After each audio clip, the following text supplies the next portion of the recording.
Untuk kita saya ucapkan terima kasih, selamat bekerja. Insya Allah kita semua bekerja untuk kebaikan masyarakat Jawa Barat.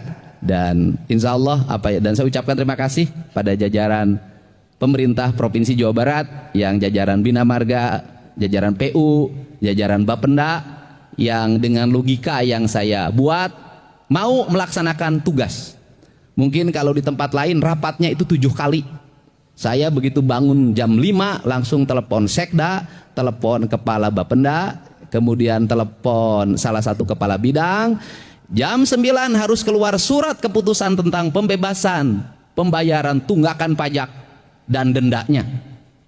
Bila perlu hari ini kita putuskan dan hari ini kita laksanakan. Ternyata nggak bisa Pak, sistemnya harus dimasukin dulu, baru bisa besok. Dan mungkin waktu menerapkan itu pikirannya pusing, ini apa yang akan terjadi?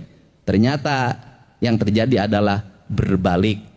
Baru terjadi sepanjang sejarah, orang lain ngantri mudik, beli tiket, ngantri di rest area di Jawa Barat, ngantri bayar pajak sambil tersenyum.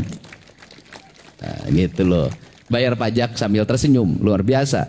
Naik pendapatannya mungkin kalau dengan sekarang sudah sampai 200 miliar, kenaikannya 100 miliar dalam waktu seminggu. Nanti setelah lebaran akan naik lagi. Dan pada akhirnya kebijakan ini menjadi kebijakan yang menggema di seluruh Indonesia, di mana seluruh rakyat nagih pada gubernurnya masing-masing.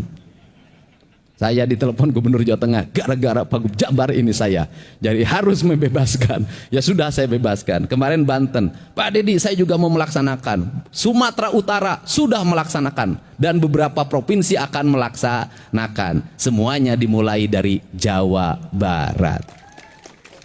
Inilah salah satu kelebihan punya Gubernur Duda. Kenapa? Ari Duda teh teu loba pikiran. Bebas aku mah aing melangen ieu. Dan pada akhirnya gubernurnya pulang subuh terus. Inilah enaknya jadi Duda. Pulang jam berapapun tidak ada yang menunggu di rumah. Dan enaknya dari Duda adalah menggandeng wanita manapun ngaranna ge Duda.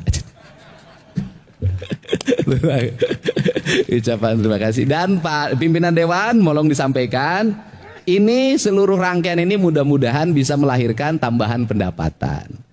Dan tambahan pendapatan saya targetkan 1 triliun atau 1,5 triliun tambahan ini nanti masuk di perubahan anggaran. Dan perubahan anggaran kita nanti punya alokasi yang bisa untuk tambahan pembangunan. Dan sekarang peraturan gubernur tentang realokasi anggaran yang di dalamnya ada pergeseran anggaran, bahasanya sudah di launching. Kemudian kita tahulah, ya kan, hari ini anggaran jalan dari 600 menjadi 2,4 triliun.